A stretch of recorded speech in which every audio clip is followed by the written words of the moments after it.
Բարև ձեզ, Սիրազդան հեռուստաընկերության եթերում լուրեր լրատվականն է։ Այսօր ժամը 13-ին կենտրոնական ընտրական հանձնաժողովը կազմեց արձանագրություն, ամփոփելով մայիսի 6-ին կայացած համամասնական ընտրակարգով խորհրդարանական ընտրությունների նախնական տվյալները։ Ըստ այդ տվյալների խորհրդարան մտնելու համար սահմանված շեմը հաղթահարել են Հայաստանի Հանրապետական կուսակցությունը, Բարգավաճ Հայաստանը, Հայ ազգային կոնգրեսը, Ժառանգությունը, Հայ հեղափոխական դաշնակցությունը եւ Օրինաց երկիր կուսակցությունը։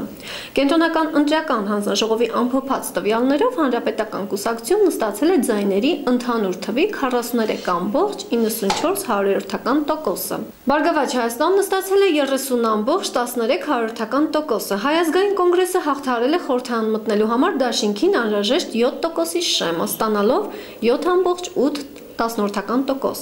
Ժառանգության քվեները 5.77%, դաշնակցությունն ստացել է 5.72%, Օրինաց երկիրը 5.48%։ Հայաստանի դեմոկրատական, Հայաստանի կոմունիստական եւ միավորված հայեր կուսակցությունները չեն հաղթահարել խորհրդարանում կուսակցության ներկայացված լինելու համար պահանջվող 5%-ի շեմը, ստանալով համապատասխանաբար ձայների 0.37%, 1.6 10% եւ 0.20%։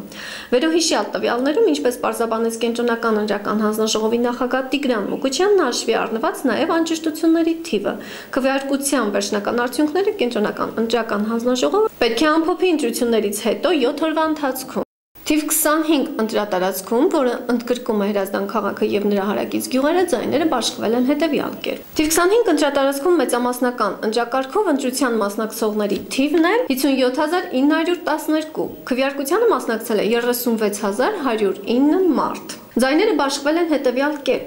Բարգավաճ Հայաստան կուսակցություն 11834, Ժառանգություն 869,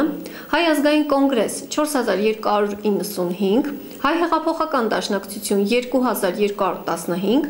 Հայաստանի դեմոկրատական կուսակցություն 91, Հայաստանի կոմունիստական կուսակցություն 452, Հայաստանի հանրապետական կուսակցություն 14240,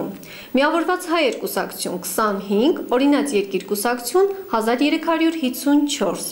անճշտությունների թիվը 2-ն է։ Իսկ մեծամասնական ընտրակարգով ընտրության մասնակցողների թիվն էր 57543, քվեարկությանը մասնակցել են 36432 մարդ։ Մեծամասնական ընտրակարգով ձայները բաշխվել են հետևյալ կերպ։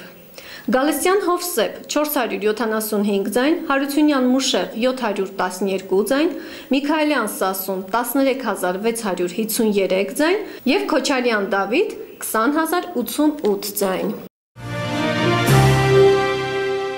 Մայիսի 6-ին կայացած Ֆրանսիայի նախագահական ընտրություններում հաղթանակ տարավ Ֆրանսուଆ Օլանդը։ Նրա օգտին է քվեարկել ընտրողների 51.8%-ը։ BBC կայքի փոխանցմամբ Նիկոլա Սարկոզին արդեն շնորհավորել է Ֆրանսուଆ Օլանդին, մաղթելով նրան անփորձանք ղեկավարում։ Դուք իմ կողքին եք եղել եւ մենք միասին անցկացրել ենք ամոռանալի քարոզարշավ։ Նոր նախագահ է ընտրվել Ֆրանսուଆ Օլանդը եւ ես հարգում եմ դա։ Ցանկանում եմ, որ Ֆրանսիան հաղթահարի բոլոր դժվարությունները, ասել է Սարկոզին ընտրողների հետ հանդիպման ժամանակ։